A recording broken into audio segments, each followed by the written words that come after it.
तो हेलो दोस्तों, कैसे हो आप सभी लोग। स्वागत है आप सभी का वापस से आपके अपने चैनल कॉमर्स मेंटी पे। तो आज हम जानने वाले हैं कि 1% कंपनी क्या होती है, क्यों इसकी ज़रूरत पड़ती है खोलने की, क्या क्या इसके एडवांटेज हैं, क्या क्या इसके डिसएडवांटेज हैं, क्या आपको खोलनी चाहिए या फिर नहीं। तो आइए जानते हैं इस वीडियो में इन सारे सवालों के जवाब।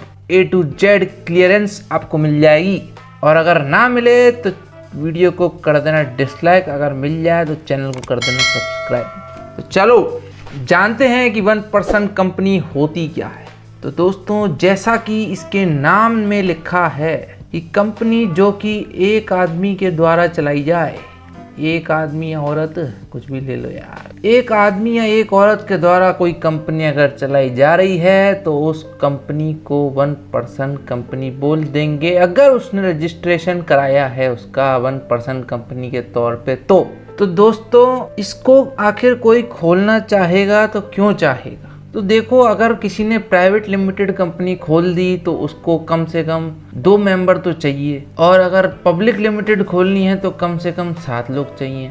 लेकिन अगर कोई चाहता है कि मैं एक अकेला हूँ, मैं ही बिजनेस करना चाहता हूँ, तो क्या ऐसा हो सकता है? तो ऐसा हो सकता है, सोल प्रोप्राइटरशिप में भी हो सकता है। आप ये सोच रहे हो कि सोल प्रोप्राइटरशिप खोल ले, लेकिन कंपनी के अलग फ़ायदे हैं। तो वो चाहता है कि मेरे को सोल प्रोप्राइटरशिप की भी एडवांटेज मिले और कंपनी के भी एडवांटेज मिले। तो ये कैसे पॉसिबल होगा?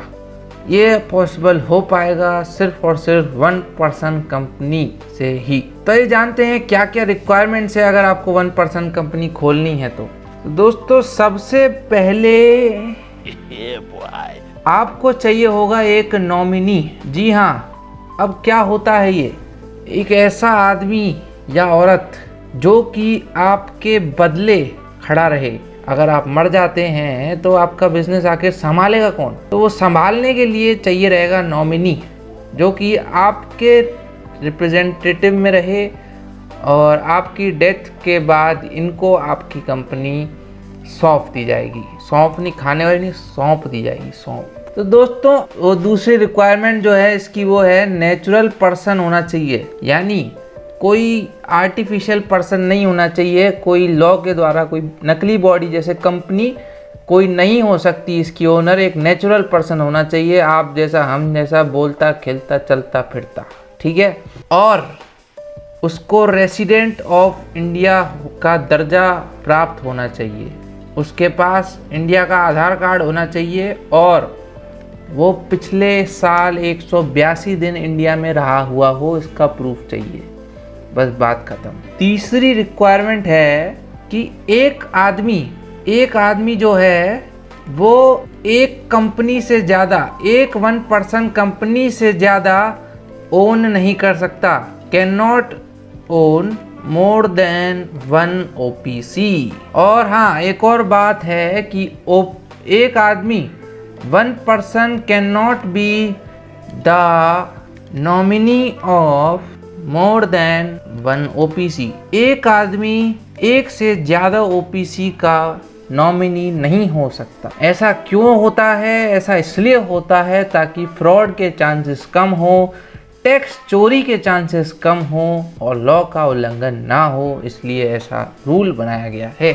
और 5वीं इसकी बात जो है वो है OPC जो है वो सेक्शन 8 वाली जितनी भी कंपनी है जिसमें NPO वगैरह, नॉन प्रॉफिट ऑर्गेनाइजेशंस, या अपनी ये फ्री में जो काम करते हैं या पब्लिक वर्क करते हैं, तो ये कंपनीज जो होती हैं या जो एसोसिएशंस जो होती हैं, ये कंपनी इसमें कन्वर्ट नहीं हो सकती। ये सिर्फ प्राइवेट और पब्लिक में ही कन्वर्ट हो सकती है, ठीक है। अब एक और बात बताऊं कि ये OPC जो है उसको कम से कम 2 साल का रजिस्ट्रेशन उसके पास होना चाहिए। मतलब 2 साल पहले उसमें रजिस्ट्रेशन हो जाना चाहिए, अगर वो कोई अपनी कंपनी को प्राइवेट लिमिटेड में कन्वर्ट कर रही है। तो जिस दिन वो कन्वर्ट करेगी उसके 2 साल का गैप होना चाहिए रजिस्ट्रेशन का, OPC के रजिस्ट्रेशन का और प्राइवेट लिमिटेड कंपनी के ओपन होने के बीच में 2 साल का रजिस्ट्रेशन चाहिए। It is necessary. और अगर पहले खोल देना है तो OPC can be converted into private और public limited company before 2 years, मतलब अगर आपको 2 साल से पहले इसको कन्वर्ट करना है तो आपको पहली रिक्वायरमेंट जो चाहिए, मतलब इफ़ यू हैव, तो पहली रिक्वायरमेंट जो आपको चाहिए वो है कि आपकी कंपनी में जो पेड अप कैपिटल है वो 50 लाख को पार कर जानी चाहिए। ठीक है, पेड अप कैपिटल जो है वो 50 लाख या उसके बराबर तक हो जानी चाहिए, तो आप कन्वर्ट कर सकते हैं। या आपका एवरेज टर्नओवर जो है हर फाइनेंशियल ईयर का, जितना भी टाइम आपने बिजनेस किया है, 1 साल करा होगा, मान लो कम से कम तो 1 साल तो करा ही होगा, 6 महीने करा होगा, तो उसमें आपका जो टर्नओवर है वो कम से कम 2 करोड़ होना चाहिए। ठीक है, मतलब आपकी 2 करोड़ की सेल तो होनी चाहिए पर ईयर। ठीक है, अब जानते हैं ओपीसी के एडवांटेजेस क्या क्या होते हैं। एडवांटेजेस, इसके पहला एडवांटेज तो यही है कि इसकी लिमिटेड लायबिलिटी होती है, मतलब आपको कोई पकड़ेगा नहीं। अगर आपने लोन लिया और आप उसको कंपनी के एसेट्स बेचकर पे नहीं कर पा रहे तो आपके घर तक नहीं आएंगे। अगर आपने 1 करोड़ का लोन लिया, 50 लाख की कंपनी बिकी, 50 लाख की पेमेंट कर दी और 50 लाख रह गए, तो उसके लिए आपको अपना घर बार नहीं बेचना पड़ेगा, आपको इंसॉल्वेंट ठहरा दिया जाएगा, आपकी कंपनी को इंसॉल्वेंट ठहरा दिया जाएगा, ना कि आपको। ठीक है, तो लिमिटेड लायबिलिटी है, सिर्फ आपके जितना पैसा है उतना ही जाएगा। ठीक है, जितना आपका कंपनी में लगा हुआ है। और इसमें जो है कंप्लाइंस जो है, मतलब अलग अलग लीगैलिटी को फॉलो करने की टेंशन नहीं है। जैसे ऑडिट कराना पड़ता है, बहुत बड़ी बड़ी कंपनीज को एनुअल जनरल मीटिंग करनी पड़ती है, वो टैक्स रिटर्न फाइल करने होते हैं, तो ऐसे काम भी इसको नहीं करने पड़ते। तो ये इसको फ़ायदा मिल जाता है कि भाई कंपनी के भी फ़ायदे उठा रही है और सोल प्रोप्राइटरशिप के भी फ़ायदे उठा रही है और ज़्यादा हेक्टिक भी नहीं पाल रही है। इसमें जो है हर्डल्स बड़ी कम है। ठीक है, इसमें प्रॉब्लम्स बहुत कम आती हैं बाकी कंपनियों के मुकाबले। और ये सबसे बड़ा फ़ायदा है कि इसका कन्वर्जन पॉसिबल है। अगर आपका बिजनेस बढ़ता है तो आप उसको प्राइवेट या पब्लिक लिमिटेड में कन्वर्ट कर सकते हैं, तो ये भी बहुत इसका अच्छा फ़ायदा है। लेकिन सबके फ़ायदे होते हैं तो सबके नुकसान भी होते हैं, सिर्फ फ़ायदों से डिसीजन नहीं लिया जाता, थोड़ी बुराइयां भी जान लो। पहला नुकसान है कि इसमें एक से ज़्यादा शेयर होल्डर नहीं हो सकता। ठीक है, 1% कंपनी है तो एक से ज़्यादा लोग इसकी ओनरशिप नहीं रख सकते। दूसरा है कि can not issue employee stock option. ये क्या होता है? ये होता है कि अगर आपके कंपनी अच्छा परफॉर्म हो, अगर आपकी कंपनी में एम्प्लॉयज़ अच्छा परफॉर्म कर रहे हैं तो आप अपनी कंपनी के एम्प्लॉयज़ को अपने शेयर्स इशू कर सकते हैं सस्ते रेट्स में या फ्री में। ठीक है, तो वो आप इसमें नहीं कर सकते और अपने एम्प्लॉयज़ को मोटिवेट करने के लिए आपको ये ऑप्शन तो बुलाना पड़ेगा।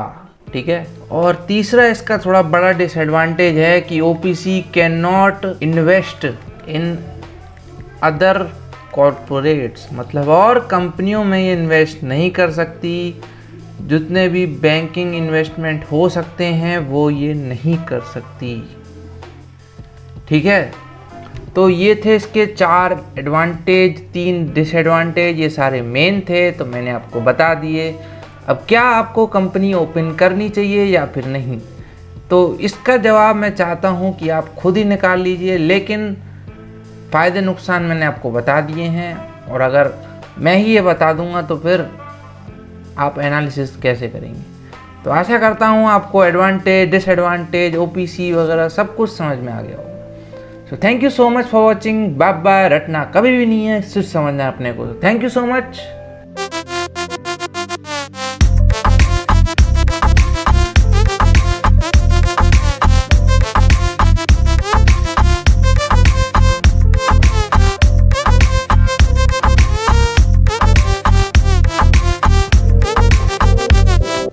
Thank you.